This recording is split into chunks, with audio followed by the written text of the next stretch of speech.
Good day, everybody. This is Michael Wenniger, CEO of Asante Organics. And guess what? Today we're going to find out the raw truth about whey protein. So there's been a lot of different stories and myths floating around about whey protein. And today we're going to talk a little bit about whey protein and how it's broken down, how it's processed, and different things that we hear that don't even pertain anything to the truth about how whey protein is processed and produced. So let's first know that whey protein comes from a cow. Now I've taken some notes too, so I'm going to look at those a little bit. And there's a real concern associated with taking whey protein because it is a byproduct of milk, right? And all cows, whether they're grass-fed, whether they're, organically grass-fed, eating feed, it doesn't matter at that point because all cows will release toxins through their milk, through their mammary glands, through their udders, right? So that is a natural exit portal for substances that the body cannot use. A lot of toxic things come from that udder, right? So, what are some of the things that come from that udder? And again, remember, here are some of the things I hear. Well, our cows come from this country or that country or this country, all these different countries, Spain, Switzerland, the Netherlands, New Zealand, the United States, Canada. It doesn't matter what country the cow is in. Do you think if you took a cow from a country and brought it to the United States, all the other cows are going, wow, listen to the way that thing moves. He's got an accent. They don't have accents. Those cows don't know what country they're from. And then we hear, tons of different things from all these different companies that produce whey proteins or proteins, shakes with whey in them. How's this one? Well, our cows are grass fed and they don't take, and that's true. Some cows are, okay? And some cows don't get injected with antibiotics and things like that. But then it goes back to where and how the milk is being processed, which we'll get into. Or they're saying our cows are, and I've heard this a lot. They produce the milk in the season, in good season, right? From happy cows too, but they're happy. How do you know if a cow's happy or not? They're not smiling. I don't see any dentures, right? And when you're talking about milk, or whey protein, which is a byproduct of milk, right? And they're saying that the cows are milked in season, only in certain seasons. When is that? Spring? Fall? Summer? Baseball season. Now I love baseball. If a cow's being milked in baseball season, sign me up. Football season? Hockey season? What season? It makes no sense at all. Look, in order for you to get whey protein, a cow's got to get pregnant because that's the only way it's going to produce any milk so it can be taken to the dairy, whatever dairy that is, and processed into whey protein. Well, now let's talk about that. In a scoop of whey protein, you will get between 132 and 322 million measurable cell counts of pus. That's right, pus. And this is well above the human limit for pus intake and has been directly linked to paratuberculosis, bacteria, as well as Crohn's disease. The pus comes from infected udders on the cows known as mastitis. So think about that for a second. Those udders are constantly inflamed. And I can tell you something. I come from a farm that we had to milk 78 head of cattle that were not injected with antibiotics, but they were grass-fed, just like some of these people talk about, organically grass-fed, right?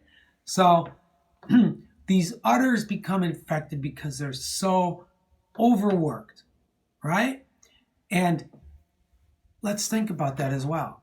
They're getting inflamed. I mean, you can't stop that. That's something that can't be stopped because it has to be milked so it doesn't get any infectious issues. Now, that means it had to been pregnant. It was pregnant and had a calf. Well, what happened to the calf? It's not with that mother anymore because they're milking that cow so you can have some whey protein.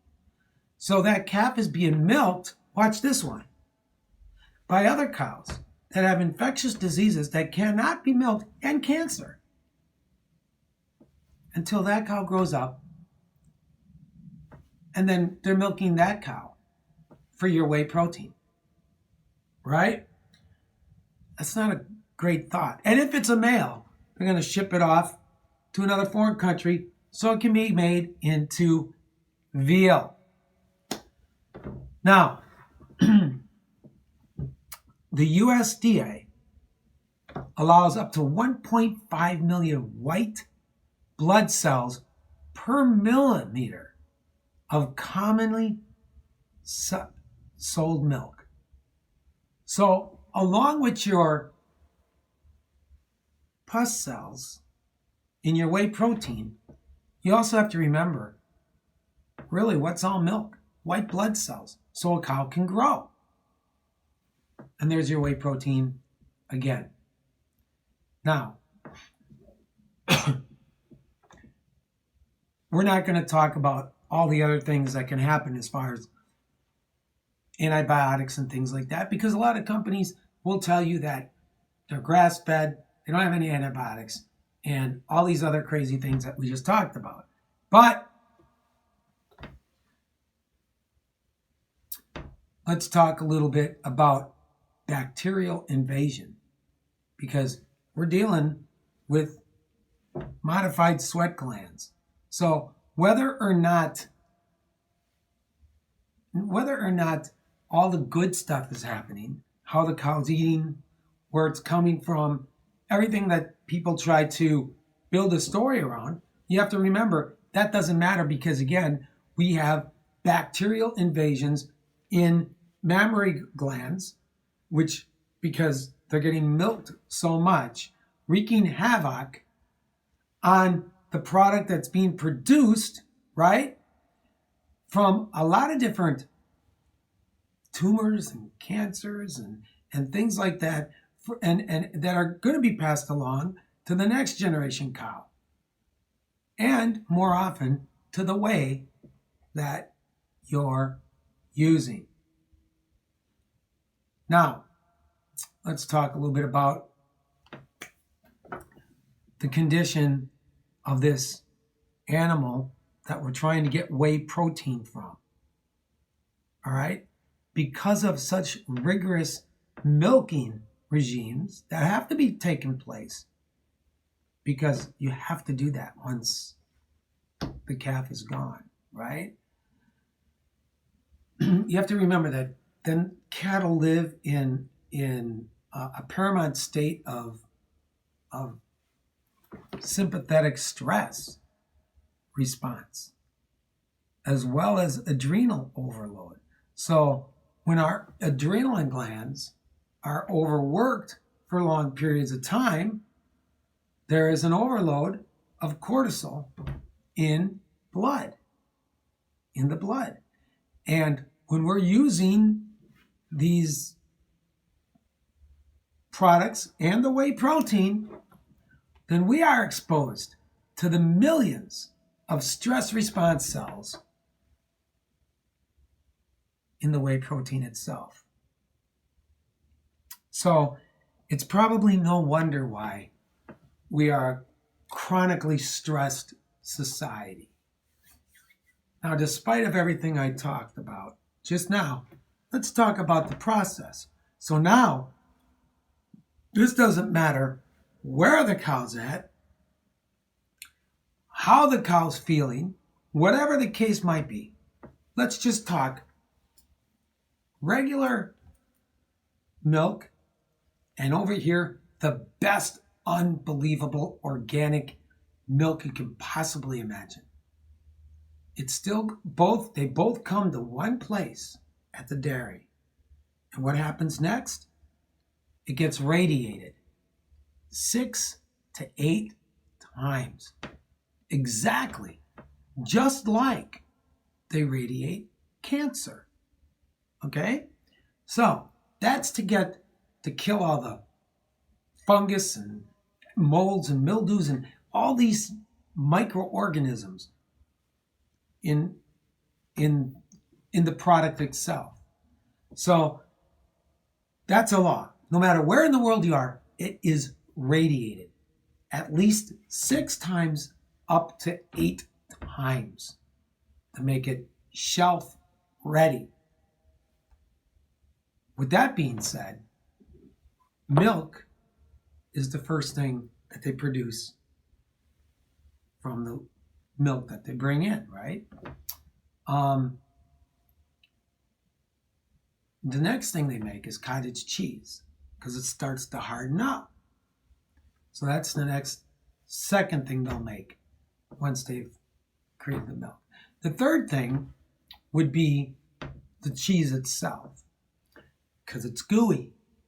Now we got this gooiness, so we're going to make cheese out of that, right? As it dries more, now we're going to make curds. And then the tank is empty, this big, huge tank. And they cannot hose out the tank. They can't clean it, so to say, with any liquids and hoses or anything like that, because if they did, that would have to go into the sewer, into a river, into land or the ground. And if that happened and they caught the dairy doing that, they would shut down the dairy immediately for environmental toxic waste. So what happens next is they let the tank dry. Then another piece of machinery the next day will go into that tank and scrape it clean, right? And all this powder comes out, okay? It's because of the scraping, all the stuff on the side of the tanks. What do they do with that? That's where you get your baby formulas, and that's your whey protein. So at that point, it's about the process. Doesn't even matter anymore where it's coming from, how it's being fed, things like that, because it's getting radiated exactly the same way that they radiate cancer. So knowing that, there is the truth about whey protein. See, if you understand this properly, when you're looking at other animals, that milk, again, is designed to create a cow that's going to be 500 pounds, right? And they're weaned off that milk if they were going to stay with the mother, only after a few weeks.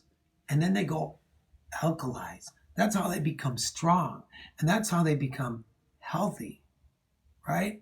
So it's a substance. Whey protein is nothing more than a substance that's created from another animal's modified sweat glands that you, as a human being, should not be ingesting. That's simple. That's made for cows. Goat's milk is made for goats. And the products that come from there for those animals. And it goes straight across the board for any animal that you're looking at. So if you really understand this, you no longer need to be using whey protein because it is extremely acidic. And we just went over the properties in all of it. No matter which way you look at it, that's what your whey protein, right? So we no longer have to need whey protein from anyone's mammary glands. So hopefully you learned a little bit about whey protein, how it's produced, why you shouldn't be using whey protein. You should use plant-based proteins, organic, right? And until next time, you all have a great day. Be blessed. We love you here at Asante Organics, and we'll see you soon.